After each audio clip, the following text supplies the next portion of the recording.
All right, coming at you live for one more time in 2025. We've got Luke, we've got myself, we've got Peter for one last episode of the New York Power Hour, perhaps the holiday edition. We're happy to have you here. Gentlemen, how are you doing on this fine evening? I'm doing. Oh, do you guys hear that? Do you guys? Do you, Whoa! Oh, jeez! Oh, wow! That was what? What is this? What's this? It's a. It's a. It's a. It's a box. It's a present. It's Luke Weaver, and there's a letter too. Oh, let's see what the letter says. Dear Peter, since you have been such a good boy this year, and I know how upset you are that the polar bear will not be in Queens this season, I decided to bring you an early Christmas present. As an avid listener of this podcast, I remember you said what you said about which Yankee you would want on the Mets. Love, Santa. P.S. Unless David Stearns pulls off the Mason Miller trade, he is getting coal in his stocking. So wow, thanks Santa. We got a early Christmas present here for Mets fans and Luke Weaver. Isn't that exciting? I don't think I would have expected Santa to be A, real, or B, a listener of the BDS podcast, but I suppose that gives the Christmas spirit that you've got running over there a very special meaning, doesn't it, Peter? First of all, Ram, Santa is real, and he's always watching. So Luke knows him. Yeah, I'm a believer of the whole the Santa Claus song, but it cuts out after "You Better Watch Out." So like the version that just goes, "You better watch out, you better watch out, you better watch out, you better." I'm and like, she's that's the version I know. and So she's like I calling can a believe in cab. that version of Yeah, Santa, and she's calling a cab. Gotcha. and she's calling a cab. Yeah, I gotcha. Um, no, that's But a good present, Peter. I'm assuming you're excited about the Luke Weaver news. Oh, of course. I mean, we listen. This is, as everybody knows, a Luke Weaver podcast.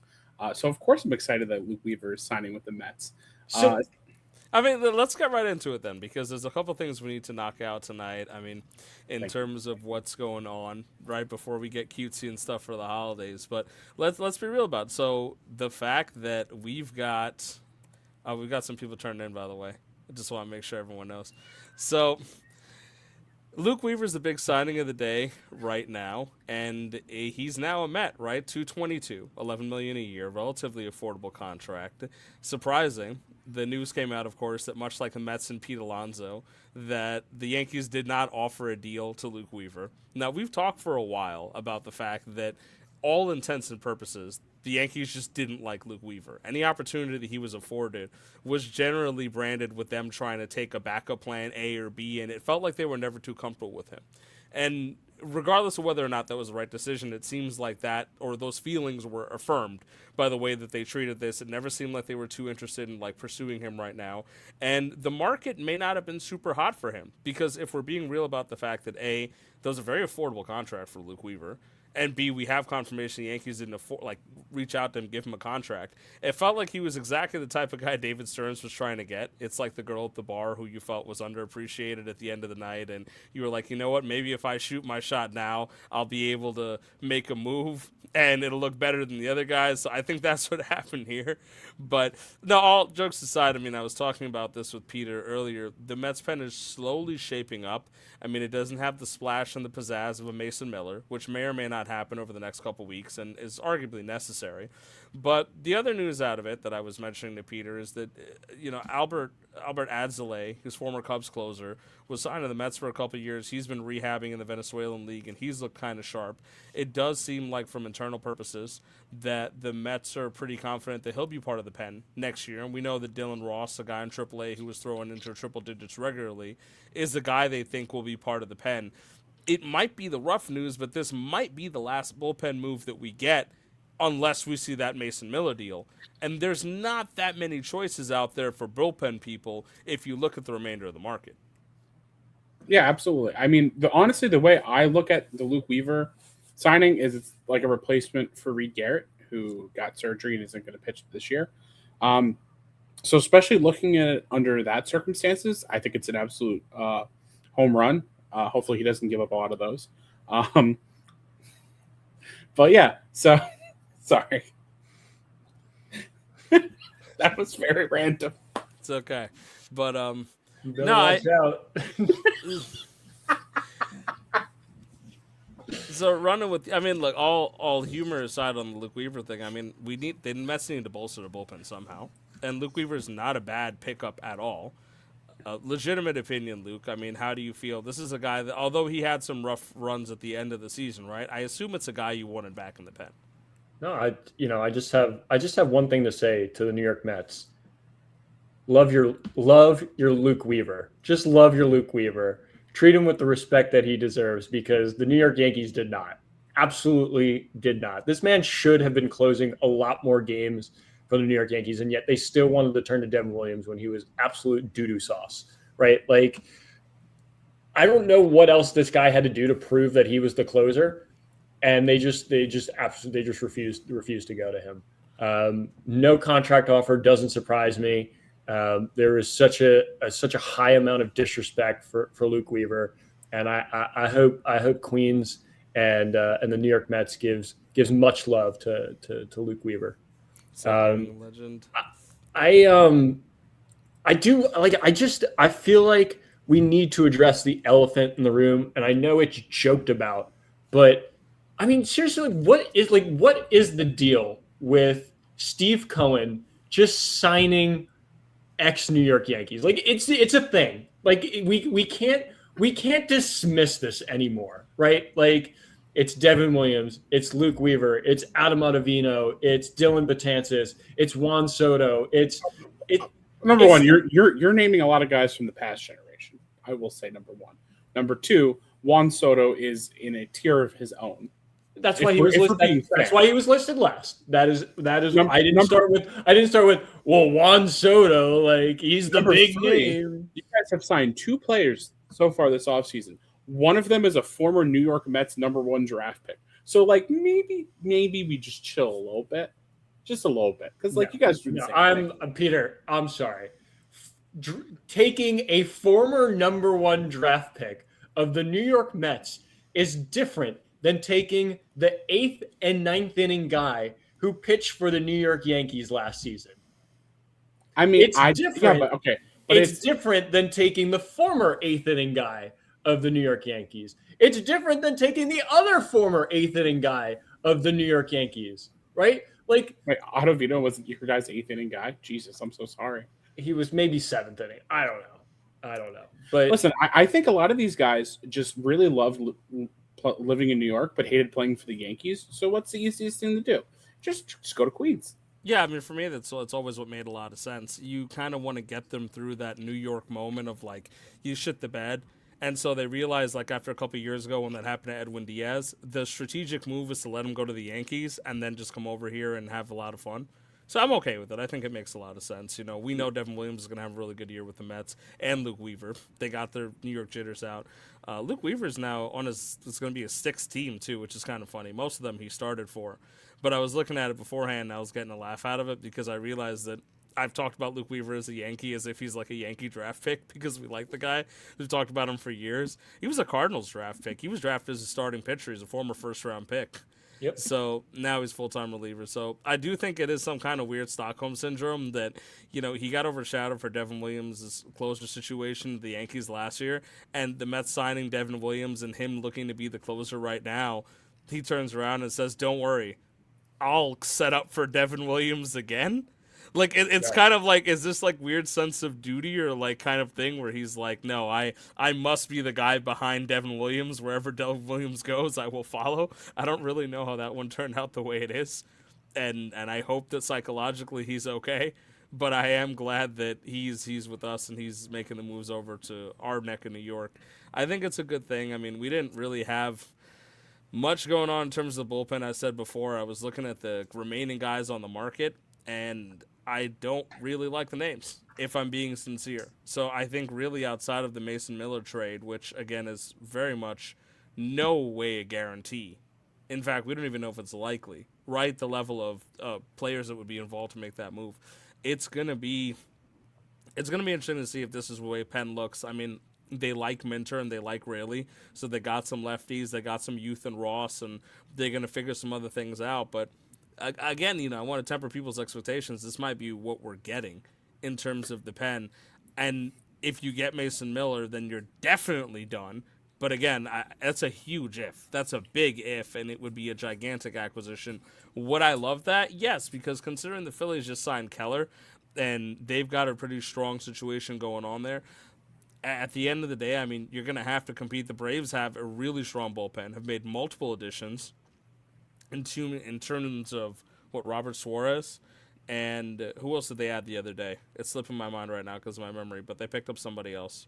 Well, they re-signed. That was early in No, the they had Iglesias, offseason. they had Robert Suarez, and they signed somebody else that whose name is slipping me right They now. have they re-signed Hassan Kim, and they brought in Mike Yastrzemski as well. There's another arm they signed. I'm gonna have to figure this one out, Okay.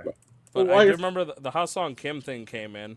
Um, I did think that was a good move for them for what it's worth, by the way, because it's a 1 year deal for them.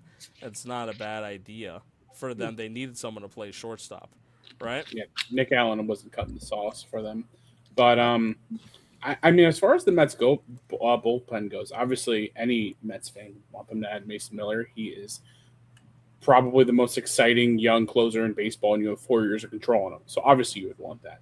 But as of right now, I feel like the Mets bullpen is better than it was last year. Obviously, um, I'm not going to pretend like losing Edwin Diaz, the best closer in my opinion in baseball, isn't going to hurt. But you brought in Devin Williams, who besides last year has always been great. Like I said, Luke Weaver kind of replaces Reed Garrett, and I think everyone would agree that Luke Weaver is a better pitcher than Reed Garrett. Uh, Minter was great until he got hurt. Rayleigh was one of the only bright spots of the Mets bullpen last year. You have Asley, who's the closer of the Cubs, and people are saying looks really good. Dylan Ross, anybody that can throw over 100, I'm pretty stoked about.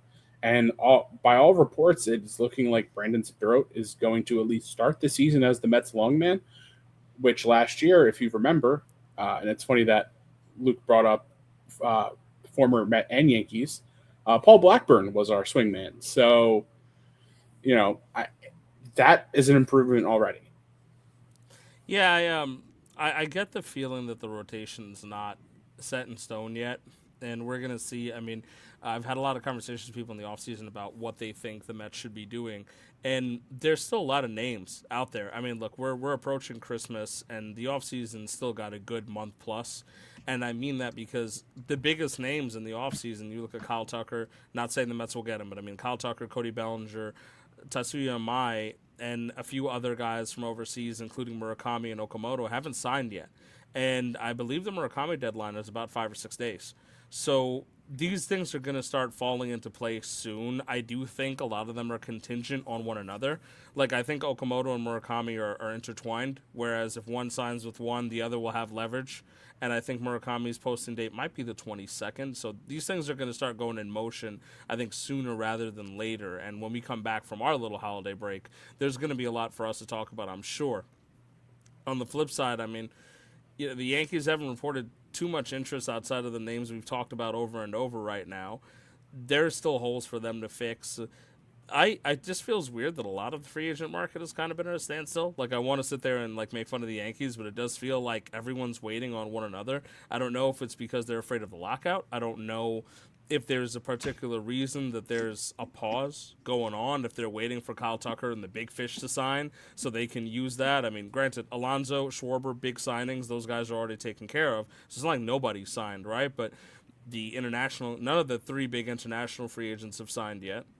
And, we'll see. It's a slow-moving market over there in MLB, but the less I'd like it to be done quicker rather than the longer time, because the less I have to hear of Scott Boras and his really stupid analogies when talking about players, the better, because God help me.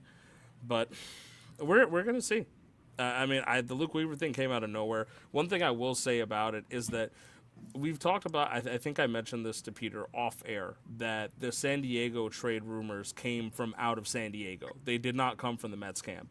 And the Mets camp have done a really good job over the recent weeks and years of relatively quiet maneuvers in terms of they've kept really quiet about the things that the Mets are actually doing or who they're showing interest in. And I say that because the two signings that they have made in the last weeks, which is Polanco and Weaver, we didn't hear heads or tails of them pursuing either of those players until the contracts were done.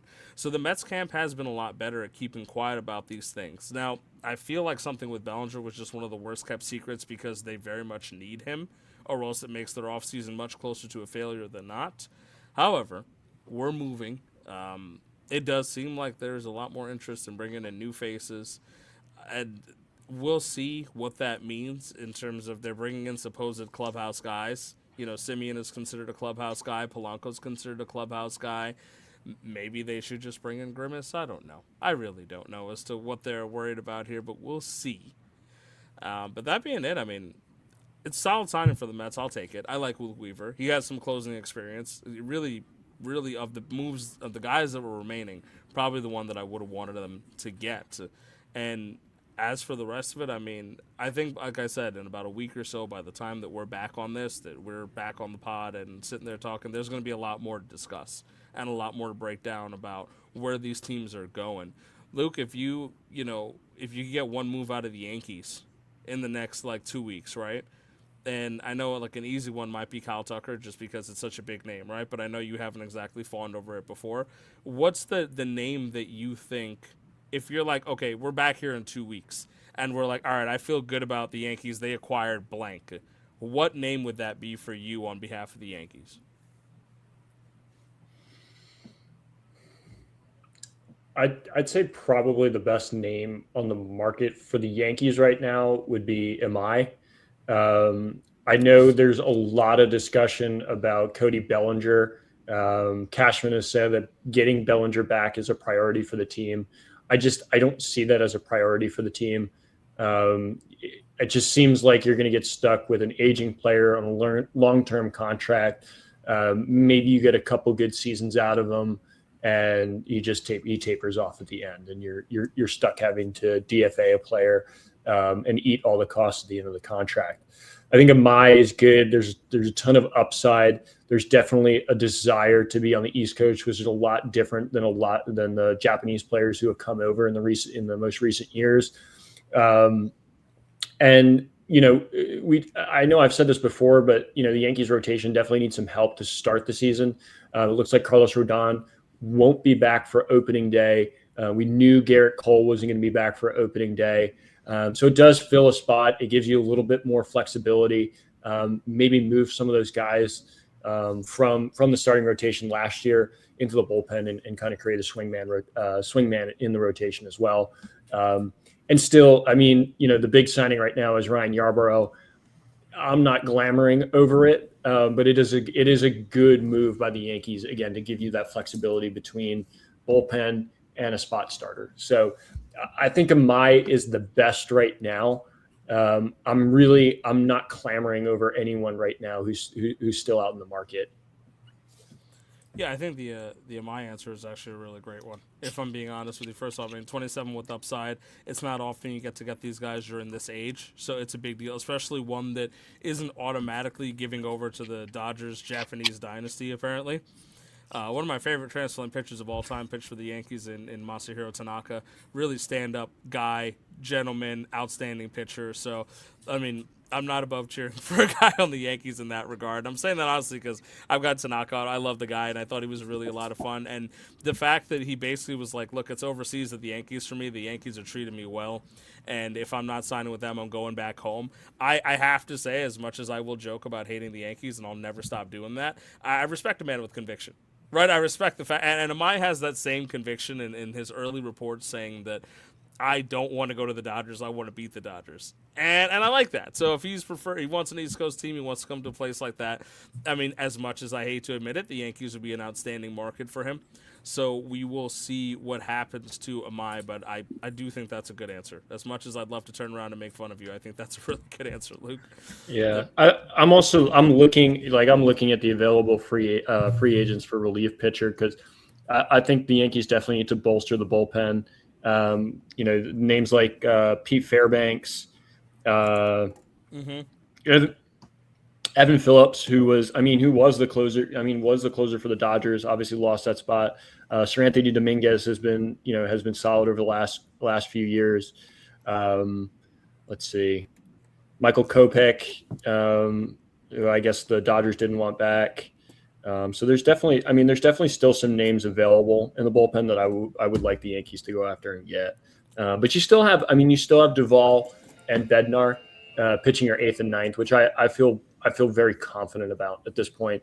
You also have Jake Bird too, who looked good last year when he wasn't a Yankee. So I don't know, maybe he figured it out in the minors, maybe not, but that's another option for the Yankees too. I think Fairbanks is a good name as well. He was one of the guys that I was kind of hoping the Mets quietly might be going after. And if they don't acquire Mason Miller, he's definitely a guy that if they said, "Oh, we've got Fairbanks for like 336 or something," I'd be really excited because that's definitely a guy that's well more than serviceable and has closing experience. So, I mean, understandably a name that I completely get, and I do think that I think almost guaranteed that you're going to see the Yankees make another move for the pen soon. As for the starters, it really depends. I mean, they might be waiting for the market to develop on Amai too, because getting Yarborough, as you mentioned, is a good versatility move. But right now, he's penciled in as your fifth starter, and you'd rather him kind of be the spot starter, long relief guy. So we'll see what happens. I do think they're going to look to acquire some pitching, and we're going to see what happens from there. Peter, I'll throw the same question as you, although like we've got a lot of stuff going on, right? We got 2 weeks or so until we're going to jump on the pod again. Give me the name that says, all right, the Mets have turned this offseason around. I no longer want the head of David Stearns on my Christmas platter. What's the one guy that does that for you that you're like, all right, I could breathe a little bit now? Well, I mean, don't just take my word for it. Take Santa's word for it. Mason Miller. It's definitely, it's going to really solidify that bullpen. It's going to remove a lot of the sting of losing Edwin Diaz. And again, you're getting the combination of at his age and the fact that he has 4 years of team control. Like you could do so much with that. It really, obviously, it's going to cost a lot to give. You're going to have to give up a lot to get him. But payroll wise, he's not going to be a huge burden on the team. So you can get him and then continue to sign players in free agency. Yeah, I mean, if I can pull that up, I'm gonna do my best. But he's in pre-arbitration, I think. Yes. Mason Miller, right? Which is absolutely insane. I mean, you could have one of the best closers in the entirety of the MLB, and he's still in ARB for I think another 4 years. Yeah. Wow. Yeah, he's in ARB. So 2026, ARB 1, 2, 3, 4. Yeah. So you'd be getting, I mean, this is a guy that if you didn't say Mason Miller, I was going to say Mason Miller because I think if you have the ability to get a locked up, we know that Stearns is allergic to paying high prices for relief pitchers, and whether or not that's the right move is not what I want to debate now. I just know that that's the truth of the matter, right? That he doesn't really want to pay relief pitchers. So what's the solution? Get a closer that's under arbitration for the next 4 years. You don't have to worry about big negotiations. You can pay him based on the market for arbitration. And if you want to move him after that, you move him after that. Fine. I like team loyalty. I know that that's not apparently a big thing right now for the way they're doing it, but nothing better than an affordable closer that is locked down that you can have for 4 years without having to worry, right? Alongside the fact that you've already got Williams, Weaver, Minter, Raley, like it does need to legitimize this pen. And I think it's got to be a top priority for the Mets. The fact that they're also provincially involving Pivetta in that deal, I think, is a big deal because Nick Pivetta is not bad. I'm going to just keep it as simple as that. He's not bad. We needed better pitching. We needed more options for pitching because we were throwing out. I mean, look, if we're coming off a year where we don't make the playoffs and we break the MLB record for the amount of guys to throw a pitch for a team in MLB history and also had like the highest payroll in MLB history, something went wrong in the allocation of resources. So you want to have some dependable guys like that. I mean, look, nobody expected Manaea to get hurt. We obviously weren't hoping for what happened to Griffin Canning. Clay Holmes gave about as much as you could have, honestly, all things considered. Yeah. Right, and that's actually something I want to turn into real quick. The announcement was that Clay Holmes and Nolan McLean are going to play for Team USA going into the World Baseball Classic. I love the World Baseball Classic, so generally I'm not going to work against this, but I will say of all the names that I didn't necessarily want to see on the squad, it was probably our young guy who's supposed to be our ace and our starting pitcher who was a reliever who got overworked last year and is now considering going to the World Baseball Classic. It does make me laugh a little bit where I'm like, you're probably not the guys I wanted to see representing the Mets on Team USA. And we also have non-flashbacks of the last time we sent a representative to the WBC and they went further. So it's one of those things where it's like, I want to cheer. I mean, I don't cheer for Team USA anyway, I admit to this, but I do think it's kind of one of those things where I wasn't exactly thrilled. I don't know if you're sharing that opinion, Peter, or you're just happy to see more of them. I mean, McLean, I'm pretty stoked about. He's a young guy. I think it's gonna be cool to kind of showcase him and the Mets pitching development overall.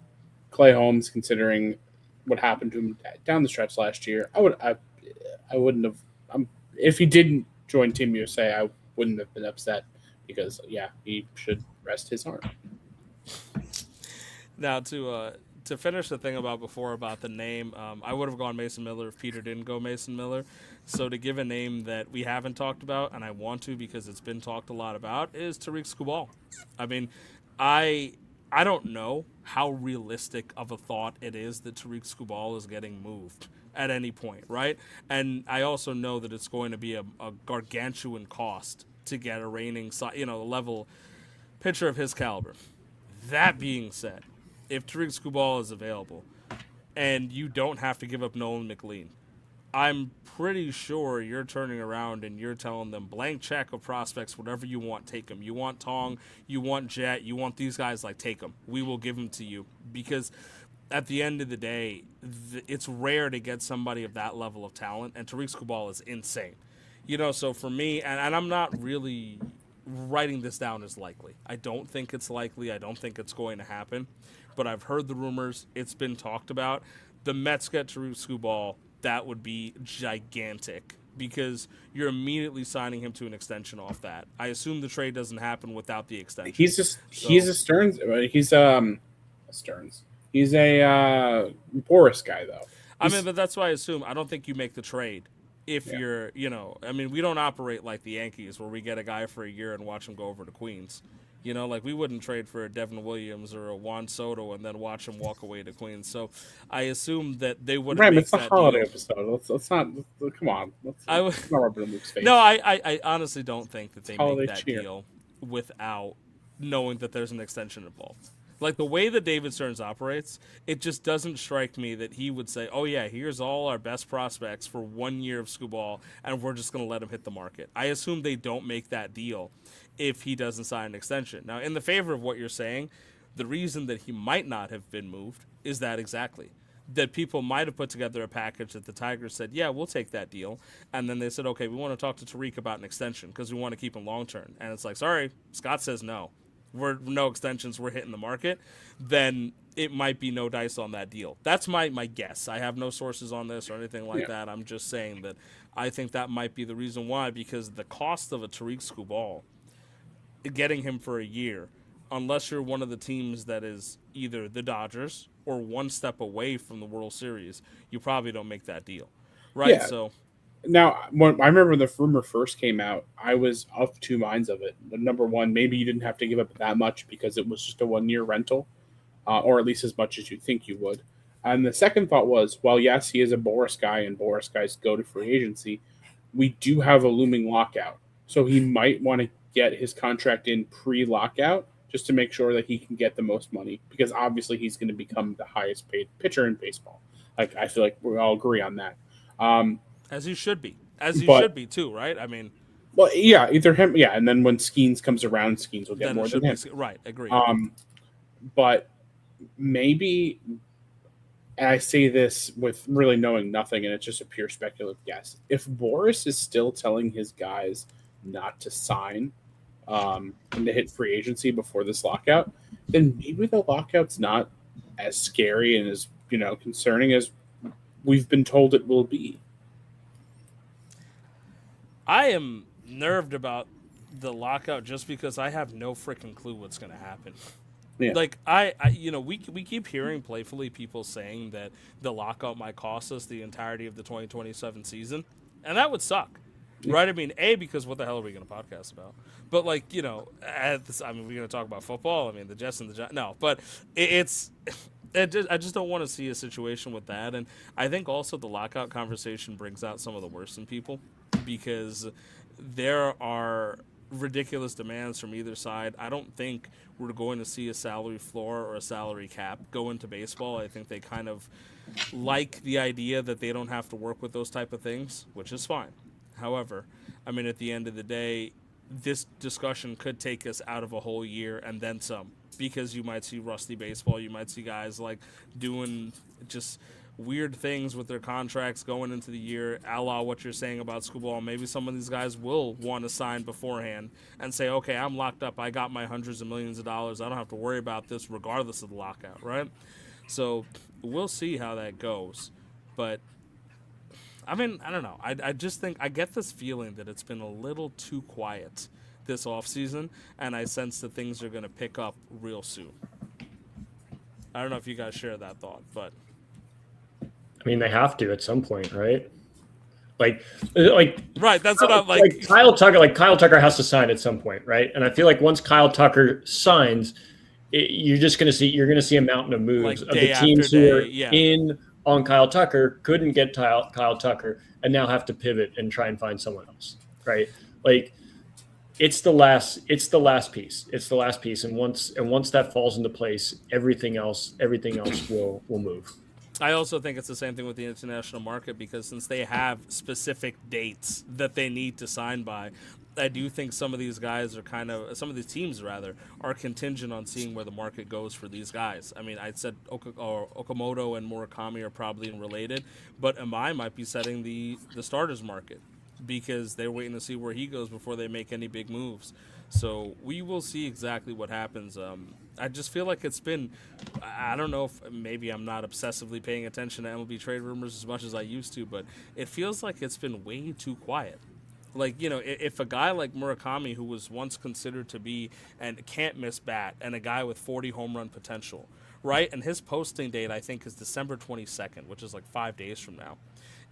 We're not hearing anything. We've heard like, oh yeah, this team looked at him, this team looked at him, but 5 days from now, we have less than a week until a signing like that could be a huge signing, and we're not hearing anything. It feels weird to me. It feels very odd to me, and I'm not used to it. But maybe that's just the way things are because of the lockout. I couldn't say for sure, but that's where we're at least for MLB. I think that covers generally the Mets and the Yankees, unless there's anything I'm missing that you guys wanted to touch on. What about Jorge Polanco? Like, what do we think about the Jorge Polanco signing? What do you think about the Jorge Polanco signing? I'll give an answer too, but I think it's an interesting pivot from not bringing back Pete Alonso. You guys are probably closer to this than I am, but I mean, you bring in Marcus Semien to play second base, right? You already have Lindor locked up at shortstop. Brett Beatty is going to be your third baseman for the next 20 years. Where does Jorge Polanco fit in your infield, right? And he's not a good defender, which is why he has been playing second base. So are you sticking him at first? Is this going to be your Pete Alonso replacement at first base? Go for it, Peter.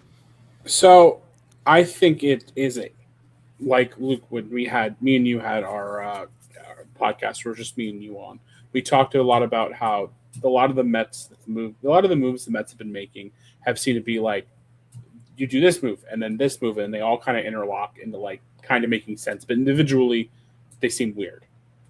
So obviously we have to take this with a grain of salt because, like Ram said, it was leaked by the Padres side. The discussion was Mason Miller, Pavetta, Lariano. So say you make that trade, there's your left fielder right there. Now, Simeon's going to be your second baseman, which means Jeff's probably expendable, especially if you have a left fielder now. We'll pretend that the trade happened. So I do think in the long term of the 2 years, Polanco's going to mainly be your DH. I think what they're going to do is wait till Ryan Clifford's ready and then call him up, and then he's your starting first baseman. That's what I think is going to happen. I'm on a similar vein, but not on the Clifford part, but in general on the idea that as much as they've said otherwise, and people are speculating, I do think Polanco was signed to be the DH. I think that they started to lose faith in Mark Vientos last year, and they decided that we're not going to go into. It just felt like down the line, especially with now Beatty earned his playing time, but the fact that Mark Vientos saw very little in terms of the field and the way that he was talked about as now a potential trade candidate and not necessarily named as a guy they want to keep. I feel like they've kind of lost a little bit of hope in Vientos at the end of the day, or they at least believe his trade value is so low that they're just going to let him rot for a little bit. But I think that Polanco was brought in to be the DH, and I keep mentioning the international guys because I just have this sneaky feeling that the Mets are big on Okamoto. I think he's a guy that, because his glove is strong, Stearns has been very upfront about sticking to the things he said in terms of run prevention. You know, Marcus Semien is an older guy, but he's an elite defender. And Cody Bellinger is aging, but he's also an elite defender, so the interest there makes sense. I think Okamoto, even though he's a less potent bat than Murakami, the fact that he feels the position really well and does give a little versatility on the corner side, I think that's part of it. I do think that the goal is to get him and like Bellinger, and they've talked about the fact, just kind of slyly, just mentioned the fact that they're going to find a way to get these bats in the lineup. And I think this is not a Jeff McNeil comment, because although he's defensively versatile, I do think they're going to move him, as they seem to have some kind of hell-bent desire to move all of the old guard out. I do think these new guys, you know, Polanco doesn't play a great second or third or even first base. He doesn't really play it, but they'll sneak him in where they can once in a while. But I think they DH him, and the idea of Bellinger playing center and first, and the idea of maybe an Okamoto coming in playing first and third and handling the glove really well, they want to be able to put their guys in the lineup every day and just not have to worry about, well, we have to put this guy in this position, so we're limiting our options. And I don't know if that's a great thing or not. It's going to come down to who they acquire and what their personnel is, right? Like on paper, versatility sounds amazing. But if your versatility is guys like Jeff McNeil or like, people who can play over the diamond but can't actually hit, it's not really helping the way that the Mets are. You know, like take Zach McKinstry, for example. He's had a few hot streaks, but yes, he can play 7 positions, but necessarily, like, if he's not going to be able to hold up his end of the offensive bargain, this might be something the Mets don't want to go down. So we'll see what happens. I just keep getting this feeling that they're not signing Polanco to play first. They're playing him to play DH. And they're looking to get somebody else for first base, or at least to have a Bellinger who can back up at first base when they need to. And maybe have Vientos take some reps at first base too, because that's probably the best place you can hide him if he's not DHing. That being said, I mean, they got Polanco for 2 years and $40 million, if I remember correctly, right? And so it's about 20 a year. It's the same that the Braves are paying Ha-Sung Kim. And I don't mean that in necessarily a bad or a good way. I'm just saying that I think that Polanco's bat could be a lot more viable than Ha-Sung Kim's. I mean, Ha-Sung Kim can at least play short to a serviceable level, so it's fine. They haven't answered short that way, and Polanco's going to be DHing, but he's a clubhouse guy. When he's on, he hits the ball really well. I think they're signing him with the expectation that he is going to miss some time because he has been made of glass over his years with the Twins and the Mariners. But when he's on, he hits the ball really well. So I'm neutral on it. I said this when we got the Williams deal done, that it feels like it's a part of a bigger plan, and it feels like they have to add on top of it. You know, I guess the plan was Williams and Diaz. They didn't get that to happen. So Williams looks a little worse in comparison, even with Weaver alongside. If the plan is Polanco, Bellinger, and Okamoto, then Polanco looks a lot better than Polanco alone. But if it's Polanco alone right now, I'm hesitant to say, oh yeah, gung-ho, this is amazing, because you're going to need depth. And no matter what, this isn't a guy that has played first base. And he doesn't play second or third particularly well either. So no, I don't have the confidence that he's going to be able to handle first base for 150 games. I don't. So at the end of the day, if he signed to play DH and we have another answer for first base, I really like the signing. I do think he's a useful bat. He's a switch hitter. He can slot in and be very useful. If he's slotted in to be the primary first baseman and we don't have other options there, yeah, I'd be a little bit worried. Because that feels like you're hopeful, but you're asking way too much for something that has no track record. Granted, Stearns tends to think he's the smartest guy in the room. He is a robot. So maybe the robot's going to have one over on me. If 2 weeks from now we have Okamoto and we have Bellinger, I'm going to say, kudos, robot, you got me. So we'll see what happens from now, but it's got to be part of a bigger plan and not the answer. Peter, I have a question for you. Do you think David Stearns is using AI to manage the New York Mets? No, because then he would be pulling off these fantastic, wonderful trades like other people I know that use AI to run their baseball teams. Yeah, I think it would be really smart of him to use AI to run the New York Mets, but that's just me. I think it'd be really stupid, but that's just I bet AI would have told them to re-sign Pete Alonso. Probably. AI doesn't have emotions, so I don't think it would have. But you have to fill those emotions in, right? Like, for example, if you were making a trade with a Mets fan and you had to factor in the fact that they would get really upset trading Mets players, you could have AI calculate that in. I assume so, but I could also calculate that in because I have a brain and I use it. And something that it doesn't get yet is the charm and the seducing and these type of things that go on in trade moves. Yeah, you would know, Peter.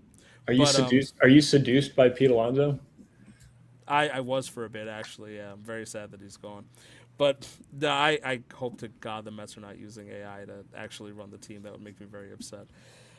And anyone who does that for real life or for fantasy purposes should be ashamed of themselves, because I think that's the worst possible thing you could do. I mean, I'd rather someone told me they paid the homeless guy on the street to go ahead and make a draft pick for them. I'd respect that. I'd be like, you know what, you're contributing to the community, you're contributing to the world. People out there who are using it for fantasy or real life or anything like that, you're killing water, you're killing trees. It's a horrible decision environmentally. It's a horrible decision track record-wise because it's not going to win you a single thing. And on top of it, I mean, I think it's just flat out embarrassing. I would never be the type of person to think about it, admit it, even like projecting that.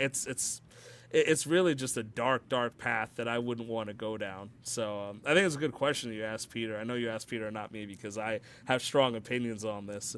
But I just would hope that we're hoping that's not in the near future for the Mets or for any team or even a fantasy squad, for what that's worth.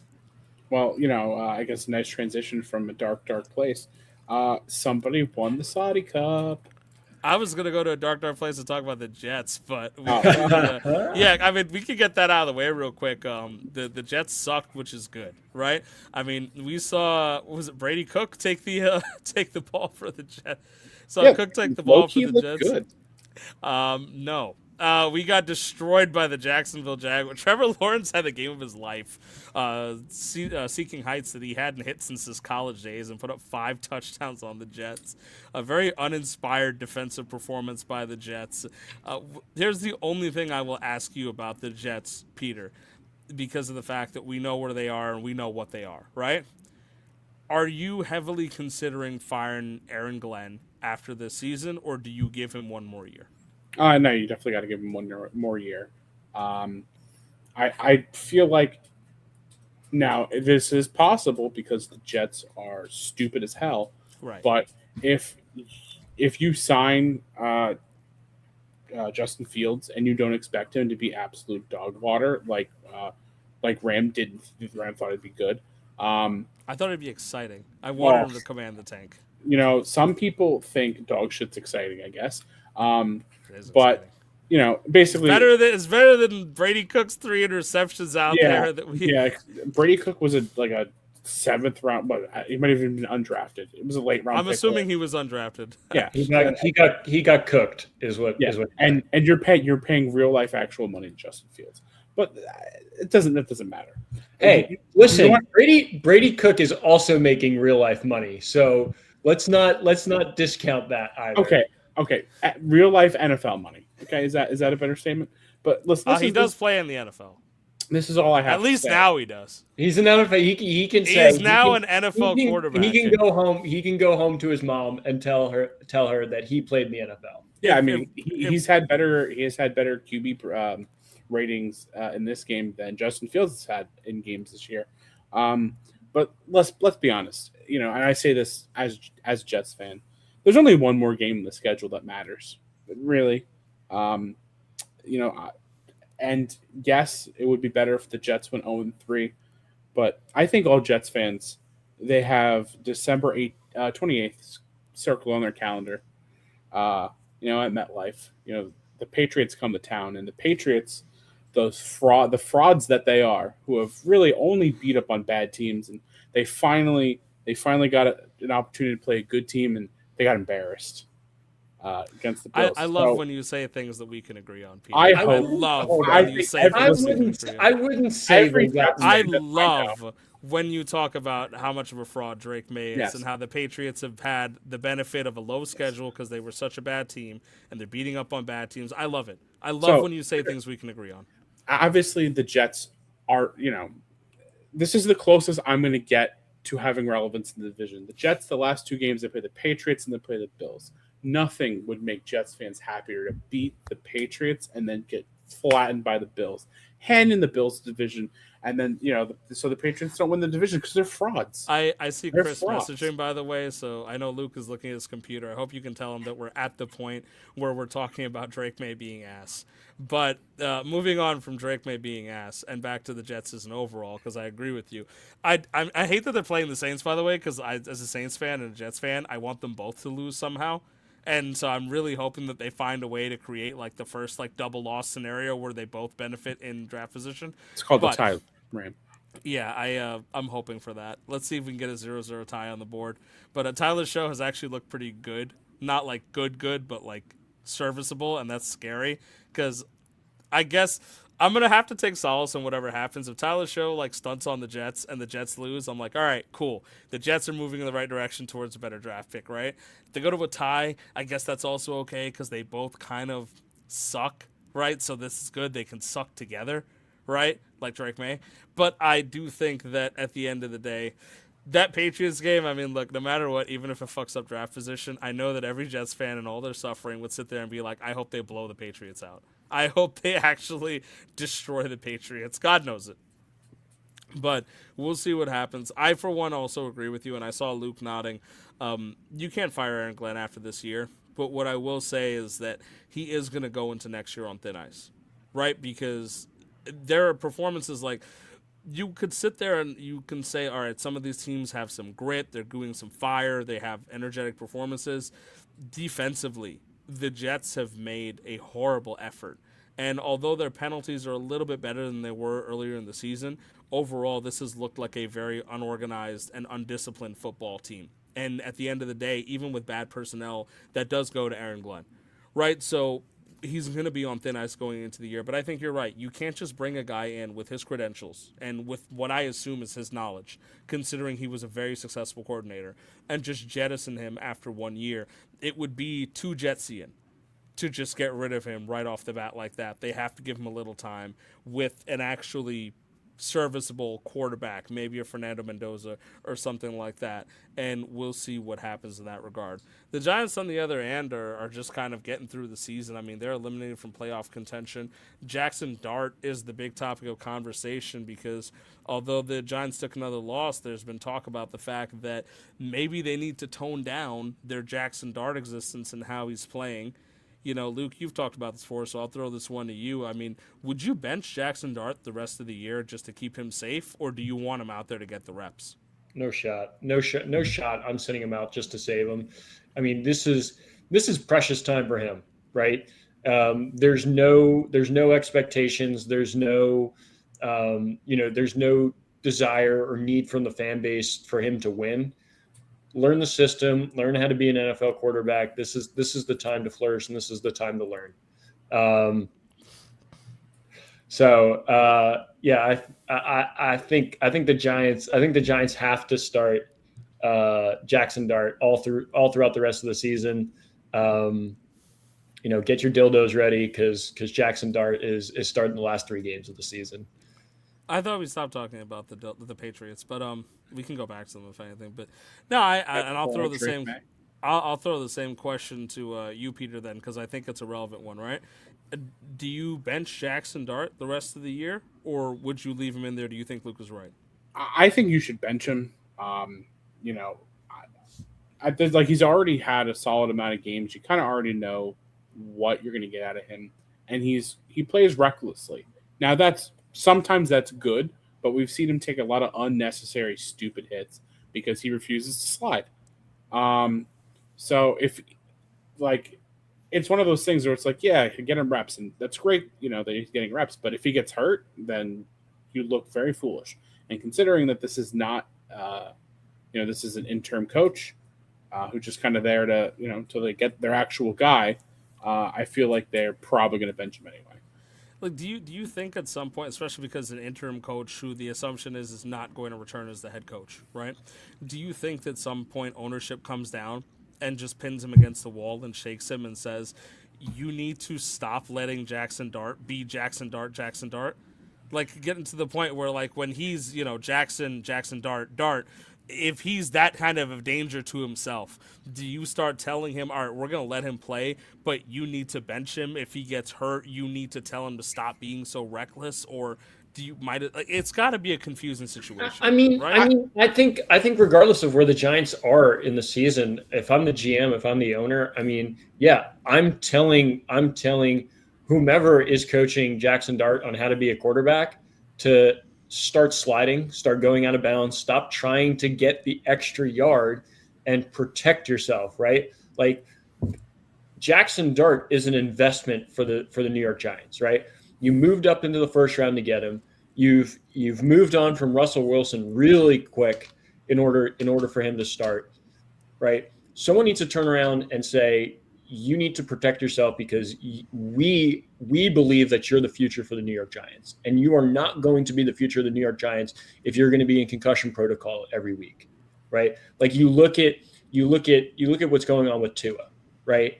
And we can talk about whether Tua is a talented quarterback or not. He has shown flashes previously, but I believe that the injuries and his inability to protect himself has hindered his ability to be a consistent quarterback in the NFL, right? We talked about this with Lamar Jackson early on, right? Lamar Jackson did not like to slide. He liked to take hits. He was taking too many injuries, and he's changed the way he's played, and that's what has brought him to the elite level that he's at. I mean, I know he's not playing at the elite level this season because he's been hurt, but in previous season he has played as an MVP quarterback for the Baltimore Ravens. So if Jackson Dart wants to get to that level, which I fully believe he can, someone needs to be telling him, you need to stop fighting for those extra yards, play another down.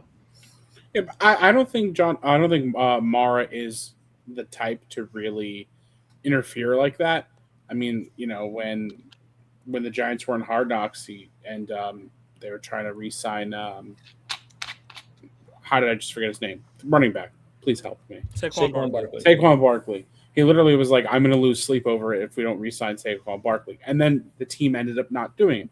So I don't think he, is going to let his personal feelings of, how he basically make the interim coach do anything. I don't know.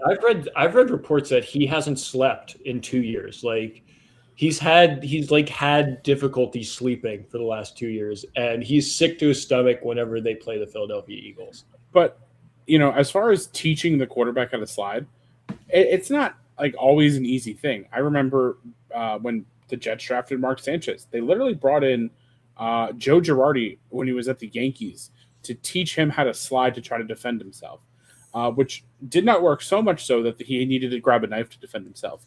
So, it's not necessarily such an easy I think that might have been the best singular one-liner you've ever given us on this show. I'm very biased, but the callback and the deep cut to the Joe Girardi to the Jets to teach Mark Sanchez how to slide and to transition that into Mark Sanchez knife haver, I think that's got to be top one of the things you've ever given. Super deep cut. I like that. And speaking of things that are on top of the world in a good way now. Was it a deep cut, Luke? We can talk about the Knicks now. We can talk about the New York Knicks. New York. NBA Cup champions. Yeah, I don't know how to feel about this because the Knicks said they're not hanging a banner, and Yeah. I've been very down on the NBA Cup's existence, right, to begin with. Now, granted, I'm happy. I mean, look, I've got my MF Doom New York Knicks shirt right now, so like I feel pretty good about that. Shout out to Rich. I know he's not watching right now, but if you would, he'd be very happy because of the MF Doom Knicks crossover. No, but the Knicks played some damn good basketball to get through the NBA Cup, and a couple things are relevant here. And 5-1 on the way there. The Spurs were outstanding. The Spurs took care of the Thunder in a semifinal game that was nothing short of incredibly competitive, right? And at the same time, the Knicks were the first time that looked like they could give the West some trouble. I mean, look, the Thunder are the reigning champions. They're very good. The Spurs beat them, and the Knicks beat the Spurs. So there's got to be a little bit of hope in Madison Square Garden that the Knicks could actually make a big run this year. They played this game also down for a bit. They had a deficit, turned around, and just came back and held it down. I mean, this is just at the end of the day. Yes. See what Hart did to Brunson. Absolutely. It was hilarious. They this is a team that clearly likes playing with each other. They enjoy their brand of basketball. They're making it work. I guess it's just scary for me to have a touch of hope because I've watched the Knicks for a long time and I know better. But I mean, there's 3 cups. The Knicks have won one of the early NBA cups. I'm happy to them. I'm happy for the 15th guys on the bench getting an extra $500,000. That should be some good motivation to play hard the rest of the year. You know, don't gamble that away, folks, please. Like, that's really good for you. So it was fun. It feels nice. One thing I will say, to let the New Yorker in me come out for a second, is that there were a lot of people talking shit about the Knicks winning. But if they had lost, those were the same people that would have been talking shit. And you can't talk out of 2 sides of your mouth in New York. You got to pick one. Either hate on the Knicks and accept the fact that they won, or sit there and shut up. You know, like, it is what it is. I'm fine with you hating the Knicks because they're from New York. It's fine. They got to have their fun and they won the NBA Cup. If the NBA Cup is legitimate, the Knicks made it legitimate. They won. Great job, right? If it's not legitimate, then they still beat the team that beat the Thunder to get there. And I respect that because it was a good, well-contested game, and they showed that they can hang with some playoff environments. They beat everyone on the way here, and I like that. It was a good, exciting brand of basketball. They've got some things rolling. They've picked up a lot faster than I thought they would, considering the fact that they're running a new offensive system. They did it without a defined hero. I think that was the big thing. This was a real team effort. This wasn't Jalen Brunson drops 50 and carries the Knicks. Right, this was a team that banded together with the real good performances from OG, from Cat, who was playing injured but wanted to win, Brunson, Bridge. It turned out to be a fun performance. Kolek. So, you know, respect. Yeah, Kolek, who's having fun out there. I like seeing Kolek shoot threes, but this was a fun little run for the Knicks. Am I excited about the NBA Cup and its existence? No, I'm still not. I'm sorry, folks, but it's good for the Knicks to have something to be happy about for once. Yeah. You know, Luke, you make your point first.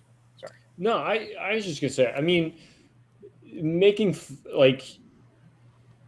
being hard on the Knicks and being critical of the Knicks is probably one of the lamest takes you can do in sports. It's like making fun of the dyslexic kid during the spelling bee, and just shitting on them. Like, the Knicks have been so bad for so long, right? Like, I was reading the article today in ESPN. Like, 1999 was the last time that the Knicks went to the NBA Finals, right? Like it's just such a poor take to make fun of the New York Knicks or to just shit on the New York Knicks. Like, give them their moment. Like there have been so many years, and I've watched New York Knicks fans just totally fall apart, right? Because the team has been so bad, just so poorly run year after year. I mean, you look at the years of Phil Jackson just terrorizing the team, like just ripping the team apart for no reason other than sabotage, right? It's such a poor take to make fun of the Knicks, to not give the Knicks the flowers that they deserve here. Enjoy it, Ram. Like, this is a cool moment, but I have to ask, What are your thoughts on them not putting the banner up? Because to me, it's like, to me, I respect it, right? Like we had like as the New York Knicks, and I'm talking from the New York Knicks perspective, right? We're on a mission. Our mission was not to win the NBA Cup. Our mission is to make it to the NBA Finals. This is a team that it's NBA Finals or bust, right? We won the NBA Cup. Great. We're going to celebrate, but we're going to Indiana. We're going to Indiana tomorrow night. We're going to start playing games again, and we're getting ready to push ourselves to get to the NBA Finals. Are you getting that same feeling? Yes, and I'm pretty proud of it because at the end of the day, I mean, look, if the Knicks hung the banner, people would have made fun of it anyway. But if you want this team to be respected as a professional organization, and to tie in what you were saying before, right? The Knicks have not only been so bad for so long, they have also been run really badly for a long time. Yeah. And I'm going back before the Leon Rose and Brunson and all this stuff. So I'm going back maybe about like 8 years, 6 years maybe, and spanning that back to like the entirety of my lifespan. Right, the Knicks have all through the early 2000s and the 2010s, the Knicks were really, really badly run. Made a lot of questionable decisions over the years. Not only questionable decisions that cost them in the short term, but cost them in the long term. So if you're trying to rebuild the Knicks as a prestigious organization, and you know where the East is this year, you know what your team is capable of, you know that you just came off of what would have been the ECF, last year. So at the end of the day, you have to sit there and say, all right, we need to actually focus on what matters, and it's the NBA title. It's not the NBA Cup. And that's why I'm being playful about this NBA Cup thing. I mean, is it cool? Am I glad they had fun? Am I glad the guys on the back of the bench are getting some extra money? Absolutely. Right? And at the end of the day, of course, I'd rather the Knicks win than not. I'm really happy that they won. I'm happy that they played good basketball. But really, it should just be looked at as a preview for the playoffs. And the idea of, can we perform under the lights? Can we perform under big situations and pressure and play good basketball? And that's the takeaway from that. What the hell are you going to do hanging the banner? I know some people are like, oh, the previous winners who have won titles, I think it was like the Lakers and the Bucks, they've hung banners up. I mean, I don't really care. This is a fabricated tournament that was made up because the Saudis wanted to put their money somewhere and be able to do their thing, right? They got to do their thing. There's no need that they need the banner out of it. I think it's a good move. Focus on what's important right now. The Knicks have a chance to win a chip. If you win the chip at the end of the year by some miracle, by hook or crook, if the Knicks are able to win a chip, then we're not even having this banner conversation. We're hanging up the banner for the Knicks winning the title, and everyone's losing their minds. So I think really what it is you're supposed to say, all right, great job, guys. That's not the banner we're hanging up. We're hanging up the banner when you win the title. So win the goddamn title. And good performance on them. It's not taken away from it. It's not cheapening it. They're not getting the money. They're getting the money. They're getting the accolades. They're getting the fun in their pictures. They probably got to go celebrate, right? Go win the chip.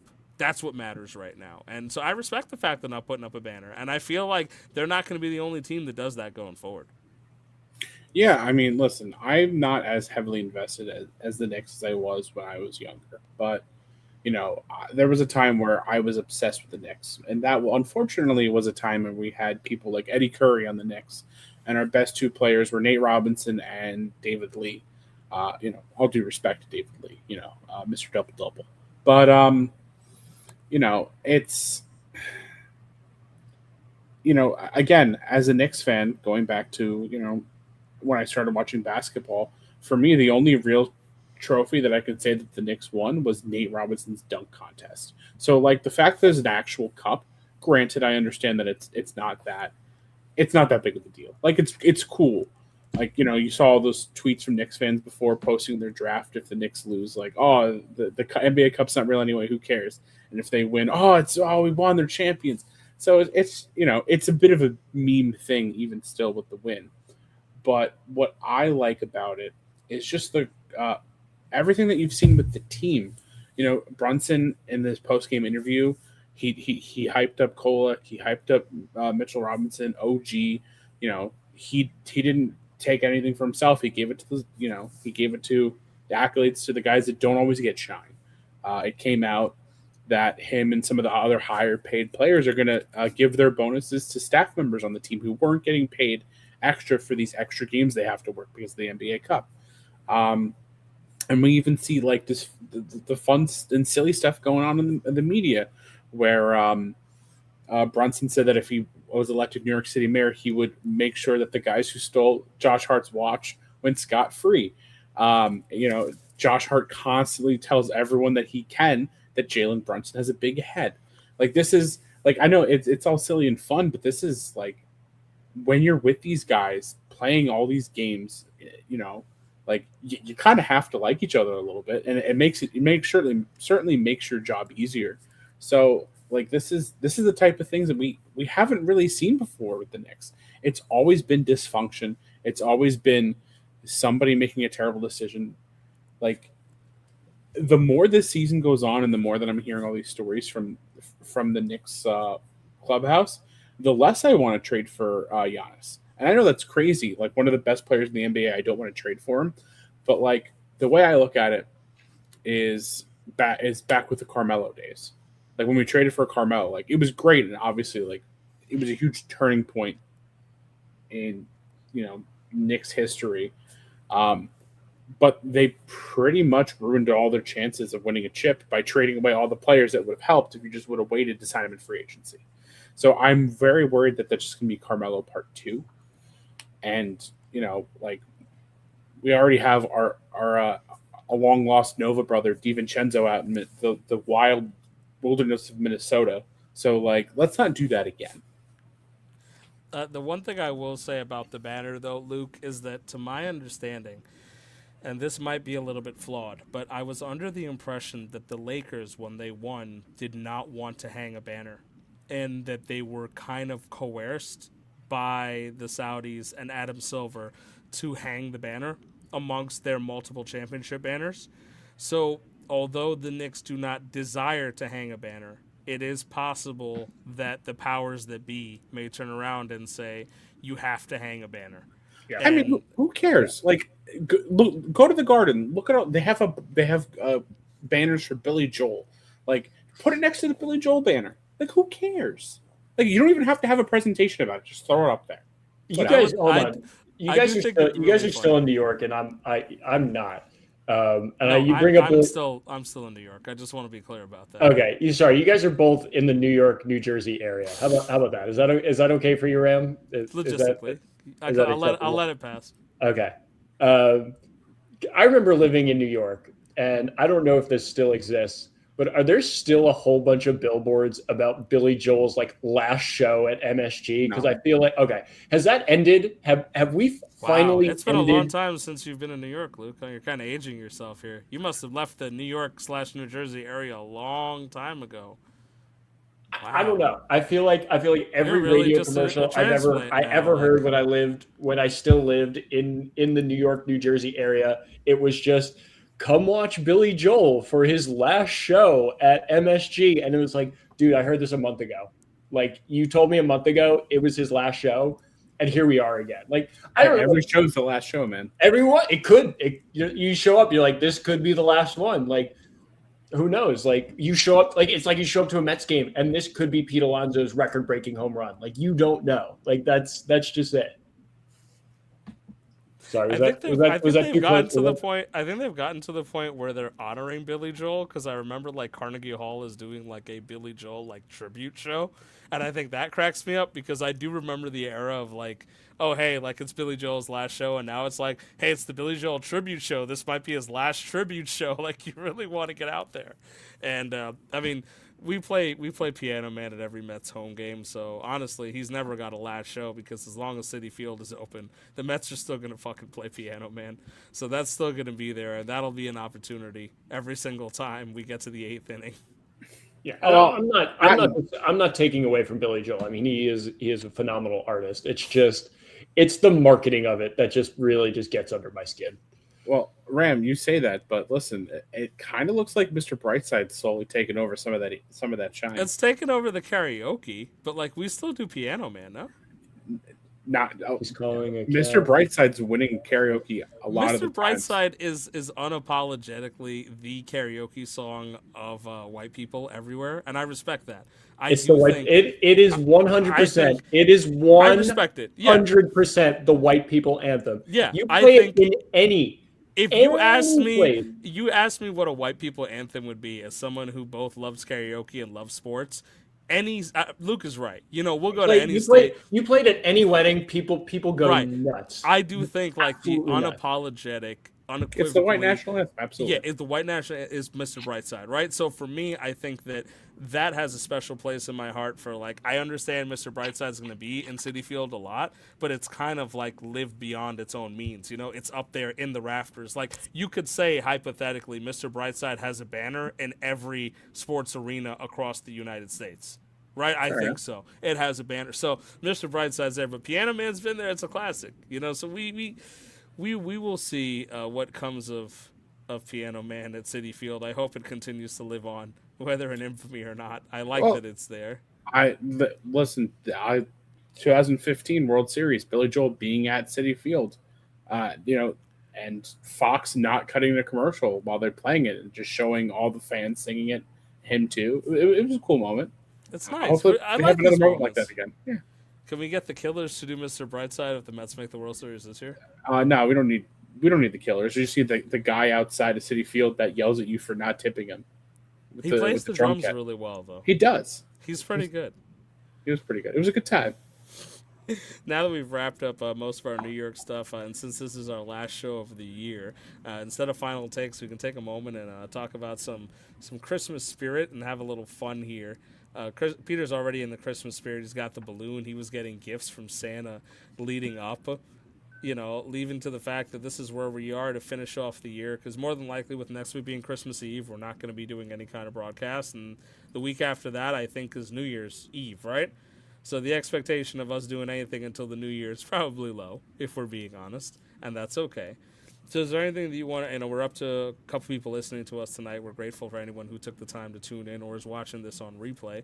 Anything that you want to share, other than the nature of the Christmas spirit, things that you're grateful for, a gift that you're hoping for from your sports teams, I leave it to you. Peter, is there anything that you want to talk about? Well, we kind of already did the for the Thanksgiving episode, what you're most thankful for. So I guess I should go down that road. But so fun little fact. Once I found out that, and I got over the initial anger and then sadness. It was a whole thing of Pete not being a Met next year. I decided to look at the schedule for when if the Orioles come to Citi Field this year, and they do. It's in September, and I already took off, so I can go to go say goodbye to Pete on that it's gonna be very sad Monday.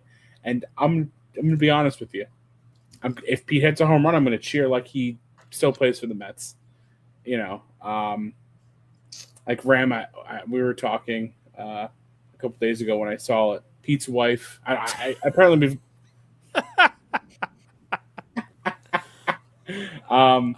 Ed. Thank you, Ed.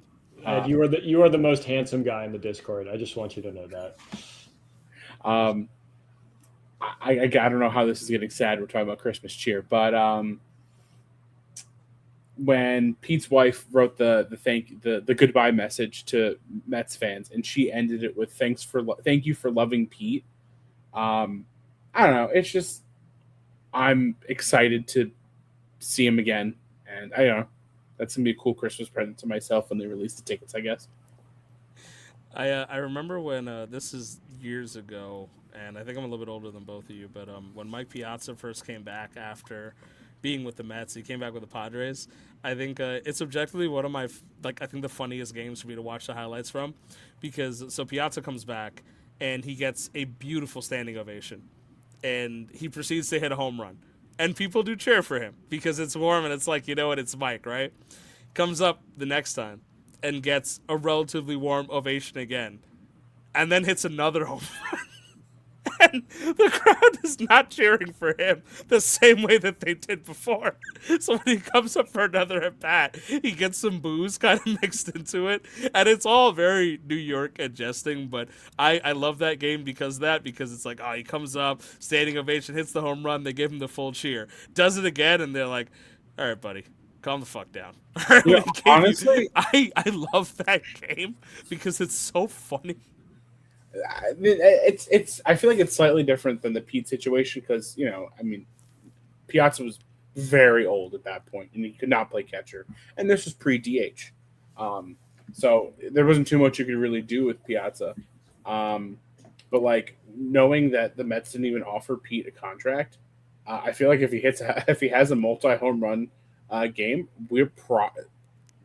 I'm not a betting man anymore.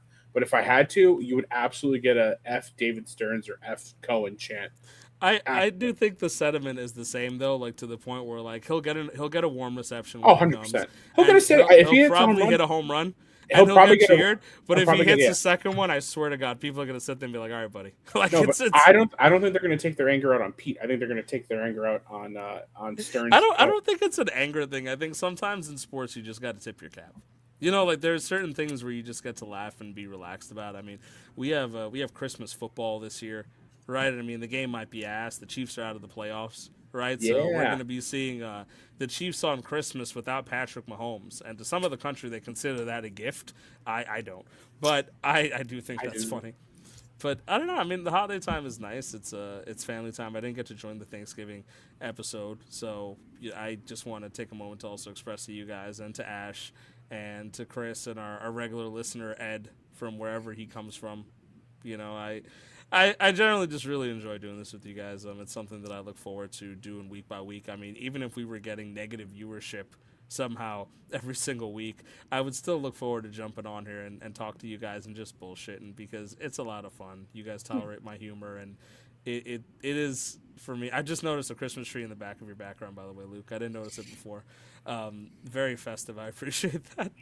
Yeah, Ash left it down here before he left for Montana, so I'm appreciative. I'm appreciative of that. Merry Christmas, Ash. I was actually going to ask you guys, like, if you've been sneaking up and around the house, considering that they're not there. Like, did they let you take care of the dogs? Did they let you out of the basement, or are you? No, they still took the kind of- dogs with them. So you're They still don't relegated trust to the us. basement in an empty house? No, they don't trust us with a dog. You think they're going to trust us outside the basement? Like that door is still locked while Right, they're but gone. haven't you had thoughts of like? Luke, I picked the lock. What are you talking about? I found their Cheez-It supply. We're good, man. Oh man, that's wrong. That's no. Are you telling me We're supposed to be down here, Peter. Luke has Stockholm syndrome? Luke has stock. All right, well, if you want to move past Luke Stockholm syndrome, I also want to give you the same platform. Of course, Luke, is there anything, whether in the Christmas spirit or not, that you'd like to share while we're on the air? There is one gift. There is one gift that I would love for Christmas, and that is a New York Rangers fucking win at Madison Square Garden. This team is historically bad at home. Like historically bad. 4 wins in 17 games. They've scored 30 goals. They've been shut out, and I might be wrong in the count here, either 5 or 6 times in their 17 games. It's it's getting to the point that it's embarrassing. You play at the world's greatest arena, and this is the performances that you all are putting up. It's absolutely embarrassing, and it's difficult to watch. It is extremely difficult to watch at this point. Not because of the broadcast booth. I mean, a little bit because of the broadcast booth, but mostly because how badly the Rangers are playing. And I would just love a very nice win from the New York Rangers at Madison Square Garden. I agree. They need to stop desecrating the Billy Joel banner up in the rafters, and like, how dare they play like that in front of that banner? I feel like we can never get too much at once because the Knicks have lost like 1 game at home this season. And it's really funny because like we can't have them both be good like at the same time. Maybe they'll both make the playoffs, but we can't have them be good at home at the same time because it's not necessarily looking good. The Rangers are not making the playoffs. They're not making the playoffs. We're not getting the win the Garden, we're eating stuff again. Jesus. But no, I mean, look, this is where we are. We're having a lot of fun. I want to express thank you. There's some people out there listening. Thank you for just being around. We have fun with you all, the comments and all that. We'll be back in a couple weeks, most likely with a lot of content, at least on the baseball side for sure. But I have the feeling there's going to be a lot to talk about in a couple weeks, and we'll be back ready, raring to go. In the meantime, you can always find us by going to YouTube, on our Twitter, The Best Damn Sports. Oh, thank you, Tanya. I appreciate you so much. With love. We did an amazing job this year. Looking forward to the best day of the sports show. Happy holidays and wonderful New Year. You too, my dear. Thank you so much for reaching out. This is it for now, folks. I mean, we've got a little bit of a holiday break, and that's it. I mean, maybe we'll have fun stuff to talk about. I mean, we're going to look stupid in 2 weeks, and the Mets and Yankees are going to sign nobody, and it's going to be just doom and gloom. So let's stay on the positive side. Happy holidays to you too, Ed. We appreciate you, all you do for Peter as well, and the fact that you granted him September 28th. We appreciate that as a whole. 14. And It's fine. And on behalf of Ash, too, who is not here, he is trapped in Montana. But we know that he's always got good things to say. We're very happy to have him along as a friend and as a part of the podcast. We're going to wrap this up for now. And for seeing you in a couple weeks, please stay safe, stay healthy, enjoy your holiday season. We will be back. You can't get rid of us, trust me. And we'll see. They've tried. Then. They've tried, and it won't happen. So on behalf of myself, Luke, Peter, Ash, and everyone else who's joined the podcast this year and all the commenters out there, thank you. Take care. All the best. And we will see you soon.